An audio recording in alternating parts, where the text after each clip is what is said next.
welcome to On the Block. I'm Ed Wilkinson, and I'm in Middle Village today at Our Lady of Hope Church, and we're going to speak with the pastor, Father Peter Purpura. Father Pete, nice to see you. Welcome to Middle Village. Yeah. This was a great neighborhood, and it's a great parish here. And one of the things that we like to talk about on the block is where a vocation comes from.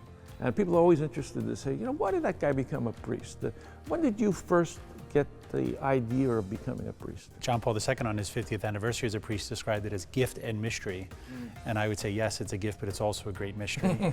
I would say at the beginning of high school, I kind of had this idea, but I was not able to kind of articulate it or put it in words. That kind of continued throughout high school. It was only when I went to college that it was the first time that I actually expressed that to someone, like, hey, there's something going on here, and began to explore it a little more seriously. So you didn't go to the high school prep seminary, right? I didn't. I went to Archbishop Malloy, so very much a Queens guy. I went to St. Francis de Sales in Bell Harbor, and then Archbishop Malloy. And then upon graduation, I went to St. John's University, and I was commuting from home for 2 years before I ultimately entered Douglaston. Oh, so you didn't start at Cathedral College? No, I transferred in halfway in. Okay. And what was that? Was that a smooth transition for you, or? It was, and people, the rector that received me at the time was Bishop Cisneros, and he commented, it's felt like you've always been here. It's funny, when I look back, I really didn't think I would be a priest. I had kind of this nagging idea. And my thought pattern was, I'm going to go, I'm going to find out it's not for me, and I'm going to go home. And I'm not going to be 40 and say, should I have given that a shot? Yeah. So I'm 40 now. I entered 20 years ago, and I think I found my place. And you grew up in a family that's pretty close to the church, right? And we are. Grateful for the Catholic faith in my family. Both of my parents had uncles who were priests in the diocese. So I have the chalice. The chalice I use every day at Mass was my grandmother's brother, Father Thomas Sheridan. He was ordained at St. James, June 6, 1935. And so the chalice that he received from his parents has been in my family since then, and I use that chalice every day. Yeah, isn't that great? So when did you in Douglaston, and what is that process like? Because now you join a group of people who are discerning all together, and do you still have doubts while you're in Douglaston? You're finishing up college, right? That's and right. You have to make a decision whether or not you're going to go on to the theology or not. That's right. What was the process like? Really, if seminary is what it should be, it's prompting those questions. Is this really for you, and really challenging a guy? I would say a great gift for me was, yes, I had challenges. I continue to have challenges, but I never doubted. And really, since the time I entered seminary, I was very confident that this was my calling in life. If even now I was not certain of that, there'd be no reason for me to be around. But I do ultimately believe that this is what God called me to be. So you come to graduation, you graduate from Cathedral College, right? And then they pick you to go to Rome, right? Yeah, it's once again a great mystery. I think people often overstate my abilities, and I think I'm tall. I maybe present well, and so I kind of stick out, and so that's benefited me. My natural gifts has benefited me. Upon graduation from St. John's and completion of the program in Douglaston, I was sent to the Pontifical North American College in Rome. Now that's a different experience, because now you're with men from all across the country, right? All the different dioceses, and in fact, Rome is the center of the universal church, so you get a real flavor for what the church is around. It was a tremendous experience. So what happens in Rome is you live as national community. So we lived as an American community. So we prayed together, we lived together, we had our community life, and then at university you all come together. So those first years I went to the Gregorian University, the Jesuit university, and we were about 180 in the aula. And they were from every corner of the world. Seminarians, priests, women, religious lay people. So it was a concrete expression of the universal nature of the church. Our classes in what language? So at the Gregorian, they were in Italian. So the first year was a lot of... Wow, you had to learn Italian to get there. So, and I struggled initially, but we had this well-known note system. It's kind of like how people survive under communism. We survived despite our the language obstacles. So we had this system in place where we we shared and didacted notes and redistributed. But I would say after about 2 years, it really clicked. And by the time I came home, at that time, I was quite proficient. You know, I've maintained the language, but not to the extent when I had been there originally. Yeah. Now, did you stay there for the full 4 years, or did you get a chance to come back and forth? So the way the program worked at that time was we did 2 straight years without returning home. So I was there for 2 years. It's hard to imagine looking back, and then came back for summers, so would have a pastoral summer. Okay, where did you serve? I was at Our Lady of Mount Carmel in Brooklyn, so very grateful for that experience. So many wonderful relationships in and around Mount Carmel. I don't know if I'd ever want to go back. Now, during those years, did you struggle at all with your goal of becoming a priest, or were you pretty well set and know that, No, that's I where would you say, were going? I would say I was pretty well established but looking back, how young I was. Yeah. I was 25 when I was ordained. Wow. Well, they had to get a dispensation for you. Well, then, no, huh? I was above the, just just above it, above. So I was young. And where were you ordained then? Did you come back here? So I was ordained a deacon at St. Peter's Basilica in Rome. So at the beginning of my 4th year in October, we were ordained in Rome I was ordained by Cardinal O'Brien. And so our classmates who were from all over the country, our families traveled to Rome. So just an absolutely amazing experience for everyone involved. And then the following June, I came back to the diocese and I was ordained at St. James Cathedral, a priest. What was your first assignment? So I went back to Rome. You went back to Rome to study? Yeah, so my first 3 years of priesthood was in Rome, a bit unique. So I went back and I finished a licentiate in canon law. And then for 1 year, I was in training for the diplomatic service of the Holy See. So a very brief experience. I was invited to do that. So I went to the Pontifical Ecclesiastical Academy where I was in training, and it's a 2-year program, and then you'd be sent out as a diplomat for the church. And during that year, really didn't feel that I was in a position to do that. I had already been a priest for 3 years. I had never seen a parish. I hadn't returned home. I said, how do I not come back and serve in my diocese and move forward with this? So it's a great mystery. Maybe if it had happened at another point, I would have remained, but I stepped back from that. And then I returned after 3 years as a priest and received my first parochial assignment. Which was? Our Lady of Hope. Our Lady of Hope, right. So it's not that often that somebody would get their first assignment and then eventually return here. It's a great gift. Things did not stand still. So I was here 2 years the first time, and then I was gone 7 and then returned. And things didn't stand still. I was fortunate to be able to come back and to know a lot of people, know the dynamics of the community, but things had already changed. But I really felt like business was undone the first time. I remember Bishop DeMarzio called me in and told me I was leaving. And I was sitting in the church on a Sunday morning saying my prayers, and a grandmother walked by with her granddaughter. And she said, oh, that's the new priest. And I knew I was already leaving. And so it always felt like it was unfinished. You were sent to St. James then as the administrator? Yeah, so the rector? Yeah, so that was a unique experience. I don't know if the bishop did it because he liked me or he disliked me, because it was a challenging assignment, but I'm very grateful for it. Now, when you're in charge of the cathedral, I mean, the cathedral itself is like an institution, and there are certain things that you have to take care of. But it's also a parish, different kind of parish, because there aren't that many people down there. So how do you balance the two being assigned there? Well, in my time, I really tried to transition it to focus on the parish life, to be at service of the community. When I arrived there was no school, there was no religious ed program. Right. So think about that. It was a mass chapel. So trying to transition it to have more of kind of the typical characteristics of a parish. But it was challenging. The St. James is very isolated in geographical terms. And there's also just a tremendous turnover of people, coming and going. So trying to create that stability, that's kind of the cornerstone of parish life, was very difficult. But it was good. I needed that struggle early on in priesthood, that things don't come easy. We don't just open the doors and people come in. If a couple registered on the parish website, I called them, we went out for coffee. I couldn't take anyone for granted. So that was a good experience for me. But the place, it's the cathedral because it's historically significant. What is the historical significance of that parish to the Brooklyn diocese? So we're coming up on 200 years. the parish of St. James was established in 1822 as a parish. It's the first Catholic parish on all of Long Island, so from Brooklyn to Montauk. The first Mass is celebrated, the first religious serving. And if you look at kind of the timeline of the diocese, on all of the island, which is now 2 dioceses, it all began at St. James, and you could draw a line from St. James to every parish which is now on the island. So historically speaking, very significant.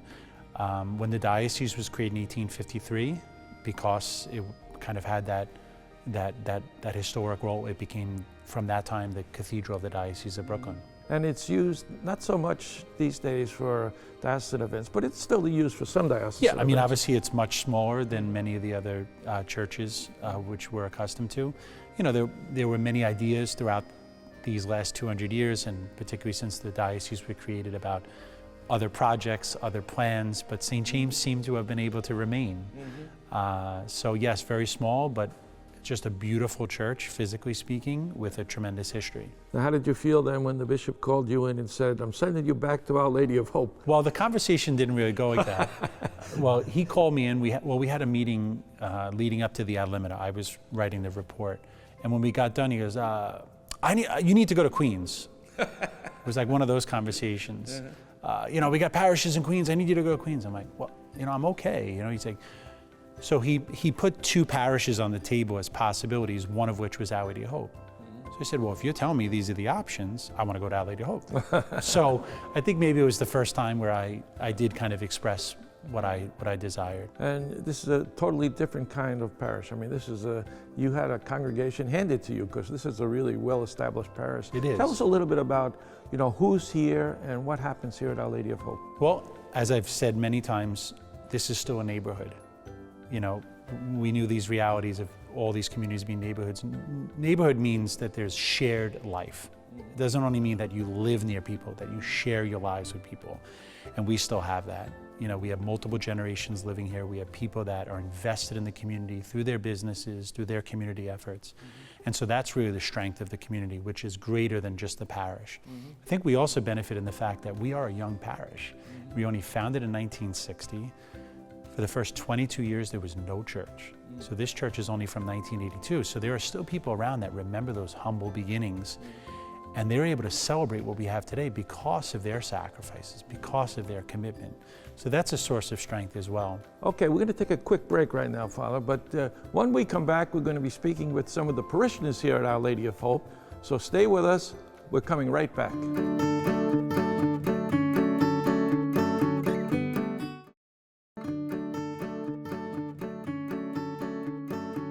Welcome back to On the Block. Joining Father Peter and I now is Vince Caputo, who is the head of the Pastoral Council here at Our Lady of Hope. So Vince, what is the role of the Pastoral Council? Sure. Before I get into that, I'd like to give you a little backstory. So I became a member of the Pastoral Council back in fall of 2020. And this is after COVID. So obviously with COVID, you know, being in the forefront of the news and all the lockdowns and shutdowns, it was there wasn't much that we could do as a parish. So we held our monthly meeting via Zoom, of course, but there wasn't much that we could do. There wasn't much we got out of these meetings. What I did learn from them though was that Father Peter, he was kind of at the top of our parish naturally as the pastor, right? But he was also running everything. I mean, he even ran the meetings, to some extent, as well as every other group or event that was being held at that time. It was all on him. So that was the one thing I took out of that. In June of this year, I was approached to become the president of the council. I accepted. So in June, I was the president of the Pastoral Council. And normally in the summer, it's a slower time, but I didn't look at it that way because we had a lot of work to do. So I rolled up my sleeves. Father Peter and I got together and we kind of sat down and tried to think about what is the future role of the council, and what are our goals for the council so that we can kind of track this during the year. The first goal is to foster an environment that attracts young families into the parish. And one example of that is this blessing of the barbecue, blessing of the backpacks barbecue that we hosted in September of this year out in the ball field. which was very successful. We had over 350 people attended, and by all accounts, everyone had a great time.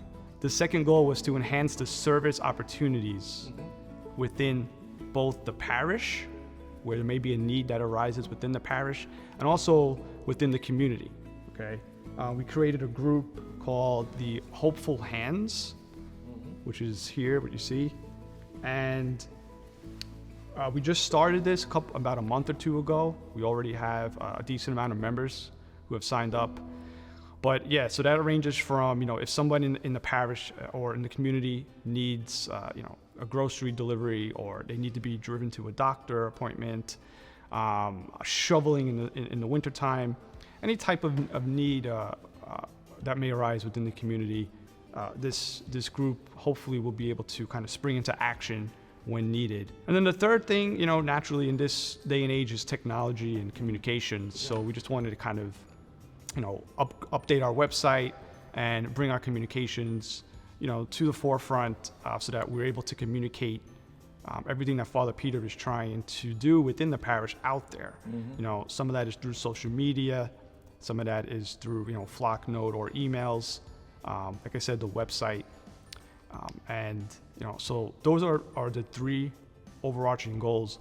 Well, let me ask Father Peter now, is this helpful to you? I mean, it sounds like the old model was that you were sitting on the top of the pyramid there. Well, I mean, I think many a pastor shares the experience of the Pastoral Council being a source of frustration, and I think the real temptation in parishes, or the reality, is that we go through extended periods of time, months and a year, and you look back and you say, what did we do?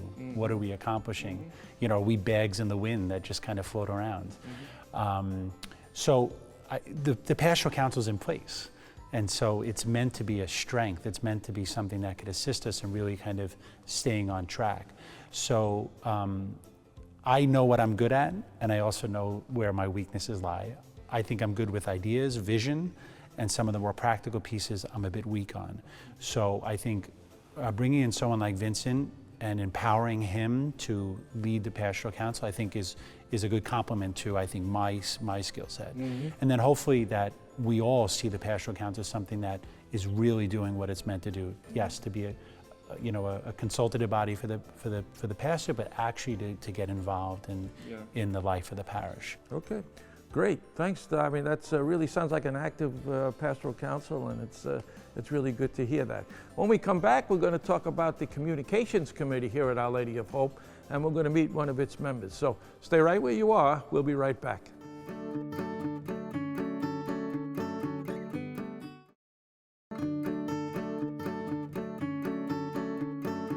Welcome back to On the Block. I'm Ed, this is Father Pete, and we're now joined by Amy Steffen, who is a member of the Communications Committee here at Our Lady of Hope.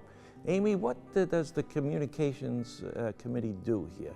So we were formed in December of 2020, and our goal was to inform the parish of any upcoming parish events and to update and revamp the website and make sure that it's kept up to date. And the other thing we do is look at any kind of feedback that parishioners may have given to us following any of the events, and we take a look at that and make sure we can use that going forward. How do you use the new social media, things like Facebook and Instagram? Do you use those? Do you employ them as tools? Sure, they are completely essential to us right now. So we use Facebook, Instagram, and of course our website to inform the parish of any of the events that we have coming up, like our monthly adoration, our back-to-school barbecue, our Oktoberfest. We also have a new children's rosary club that we advertise on there. And then we will take pictures at these events, post them, and I think people really like to see these photos of themselves and their friends, and they'll comment on them, saying what a good time they've had, things like that. So, Father Peter, you're a bit of a communications expert here. You used to say the Daily Mass on Net TV. It's true, I have some experience. You have some experience. I don't know if I'm an expert. But how valuable is communications as a tool of evangelization for you? Yeah, I mean, what is new evangelization? The content is the same of the faith, but it's with new order and new means. And so the new means are the new forms of communication. So the revamping of a communications committee was really to make sure we're doing everything that we can to use the things at our disposal to make sure we're communicating to the parish in an effective way. Mm-hmm. So you mentioned, Amy, that you'll take some pictures and you'll post them because people like to see themselves on there. What kind of reactions do you get from parishioners when they see things like that? They love it. It's always a positive reaction. They love to see themselves in photos or their friends, and they like to comment on what a great time they had. So for us, it's very rewarding. Uh-huh. How many people are on the communications committee, and do they bring like a communications background to the? We have, I think, about 6 or 7 members, and some of us have a communications background.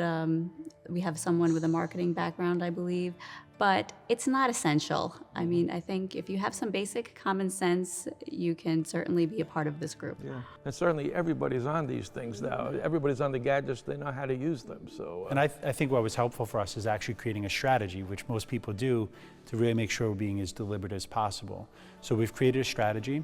All of our communication should fall into 1 of 3 categories. The first being to invite, the second being kind of to highlight past events, and the third is to kind of inform, inspire. And so when we meet once a month, we have a standing meeting. It's to look to the month ahead and say, how are we going to fulfill these 3? And then we look back at the previous month and we put each of those, our communications, whether it was an email, a social media post, the bulletin, and say, were we too heavy here? Mm-hmm. Was 70% of our communication here? And then we could reevaluate month to month. Mm-hmm. How does that work? Tell us a little bit about, say, a typical meeting of the committee and some of the steps that Father Peter was just describing here. So we do meet on a monthly basis. We've been meeting on Zoom lately. And just as Father Peter said, we have a calendar that looks back on how we informed the parish of upcoming events. Was it through the bulletin? Was it through an email? Was it on Facebook or Instagram? Mm-hmm. Was it a flyer that was put into the children's backpacks in school? And like he said, we'll look at were we too heavy in one area and not another? Should we change the way we communicate something like the children's rosary or something like that going forward? Do we need to communicate in a different way? So it's fortunate that we are able to get together and work on it together. Now, during the pandemic, a lot of parishes closed down, and I know here in the Middle Village, you made an extra effort to go out, to bring the Eucharist out in procession in the streets. That's a form of communication in itself. How valuable was that, and what led you to do that? Well, it's a longer story, but I had been sick with COVID myself. Mm-hmm. Once I came out of my 2-week cave, I had a great desire to kind of get back to work. And so it was kind of just this idea that people were still locked in their homes, that we can go and we could offer some solace by bringing the Blessed Sacrament through the community. And I don't think we could underestimate how much good was done during that time, mm-hmm. and how appreciative people were and are for our efforts. So yeah, it was kind of an inspiration. I was not the only one that did something along those lines, mm-hmm. But it was something that we were able to do, and we did it. Yeah. And that was really, we did the best within the circumstances. Do you live stream your Mass? We did through June of this year. Mm-hmm. And since we're fully open, we've suspended the regular use of the stream Mass. But that's something we are evaluating. What is the place of a stream Mass within kind of parish life? And I think that's a question that each parish has to ask itself, mm-hmm. and see, what's the best approach for them. Yeah, we've talked on other shows about the value of that live streaming Mass, but then some people might get too comfortable and want to stay home, and they enjoy watching it on TV. How does that? It works for you, it works against you. I mean, how do you evaluate that? Yeah, I mean, it was a bridge, I think, initially. It was the only tool, available to us. I do think it's here to stay. It's wonderful that we have the ability to do that, and even for individual events. Like I said, every parish has to evaluate what their goals are and how the stream Mass fits, mm-hmm. into that. Ultimately, if we're about bringing people to faith, of fostering community, building up a parish life, is the stream Mass going to assist that goal, or is it not? So that's an ongoing question for us. Great. Thank you so much for being with us. Certainly communications are key. It's kind of what we're doing here today. Father Peter, Amy, thanks for being with us. Thank you, Ed. And thank you for being with us. Make sure you tune in again next week for On the Block.